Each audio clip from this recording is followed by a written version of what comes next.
सूचना दर्पण न्यूज़ में आपका स्वागत है। आज खास मुलाकात की कड़ी में हमारे साथ हैं ग्राम पंचायत दयालपुरा के वर्तमान सरपंच श्रीमान हरिप्रसाद शर्मा। तो आज इनसे खास मुलाकात में बात करेंगे कि जिस प्रकार आपके कार्यकाल को काफ़ी समय हो चुका है और किस प्रकार ग्राम पंचायत की जो समस्याएं थी उनका समाधान आपने करवाया, और अभी जो वर्तमान सरकार है, नई सरकार, तो इनसे क्या आशाएँ हैं। तो सबसे पहले तो सरपंच साहब, हमारे चैनल में स्वागत है आपका। धन्यवाद।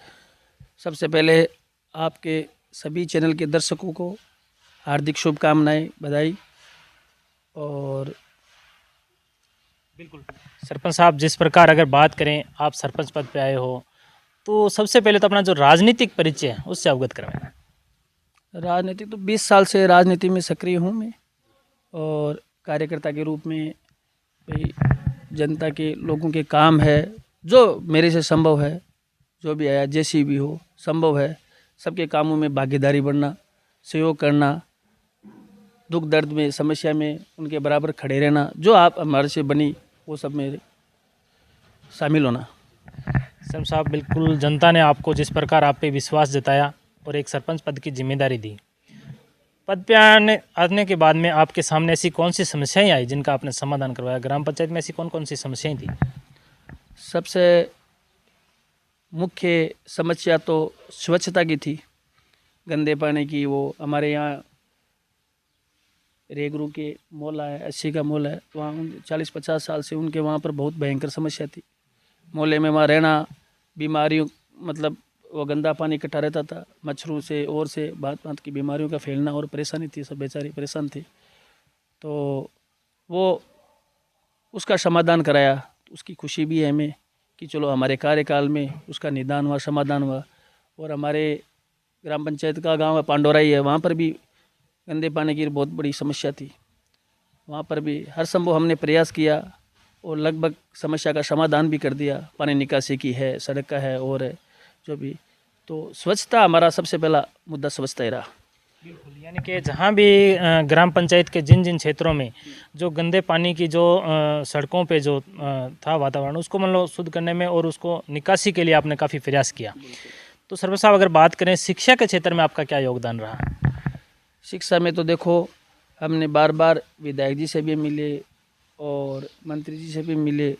शिक्षा में बच्चों को, जैसे हमारे यहाँ एक विज्ञान संकाय की बड़ी मांग है, तो प्रयास किए, विधायक जी ने प्रयास किए, मंत्री जी ने प्रयास किया, नहीं हुआ। लेकिन इस सरकार, नई सरकार से हमें उम्मीद है कि वो नया संकाय भी यहाँ खुले। और विद्यालय में जो मूलभूत सुविधा है उसमें शौचालय है, टाँका निर्माण है, पानी की समस्या है, उनका हमने प्राथमिकता से समाधान किया। और एक प्रार्थना स्थल है, उसमें फर्श का निर्माण का वो भी काम किया। और बच्चों को बार बार प्रोत्साहित भी करते हैं कि भाई कैसे भी हो, जैसे पुरस्कार से है और है जो कि आगे बढ़े कैसे भी हो।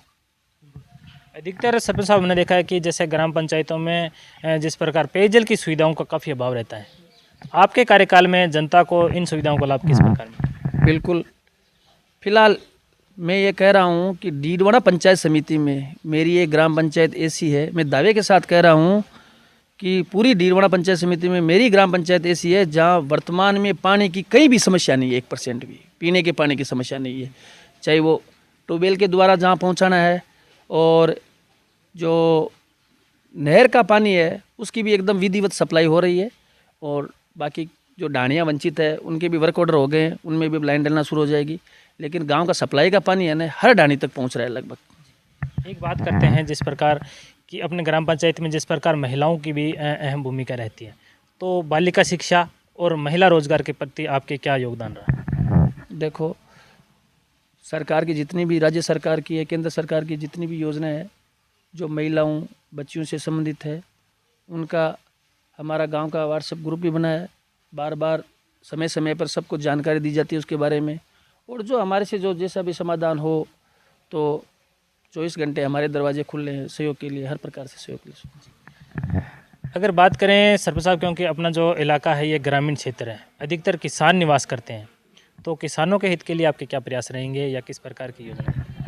किसानों के हित के तो मेन तो प्रयास यही है कि भाई ज़मीन के संबंधित किसी प्रकार की रेवेन्यू से संबंधित उनका काम है वो कहीं भी नहीं रुकी, और नामांतरण लोगों के 10-10, 15-15, 20-20 साल से पुराने नामांतरण पड़े थे, उनका नामांतरण करवाना। भाई दादा परदादों के नाम से ज़मीन पड़ी है तो वो प्रधानमंत्री सम्मान निधि से भी वो परिवार वंचित रहते हैं, तो उनका सबका नामांतरण करवाया। वर्तमान में कोई 1-2 घर तो मुश्किल से ऐसे होंगे हमारी पंचायत में जिनका कि वर्तमान नामांतरण नहीं हुआ है, और सबका नामांतरण भी हुआ है। और लगभग लोगों को प्रधानमंत्री सम्मान निधि से भी जोड़े हैं, जो केंद्र सरकार की योजना है। 2-2 हज़ार रुपये 3 किस्तों में खाते में आते हैं। तो और भी हम प्रयास रहते हैं कि जैसे भी साइड पोर्टल पर खुलती है तो उनको नए नाम जोड़ने के लिए हम प्रयासरत रहते हैं। अगर बात करें सरपंच साहब, क्योंकि अभी नई सरकार का गठन हो चुका है, वर्तमान सरकार से क्या आशा, क्या अपेक्षा रहती है? देखो, हमारे कार्यकाल के 2 साल शेष बचे हैं, तो इस सरकार से बहुत हमें उम्मीद है कि जो जन आकांक्षाएँ है, उम्मीदें हैं लोगों की, उन पर हम खरा उतरे। और मुख्य मुद्दा CSC है हमारे यहाँ। वो गांव में, हमारा बड़ा गांव है, आसपास के भी 7, 8, 9, 10 गांव लगते हैं, तो अच्छी जगह है, पर्याप्त हमारे पास में जगह है, क्वार्टर भी है, बिल्डिंग भी है।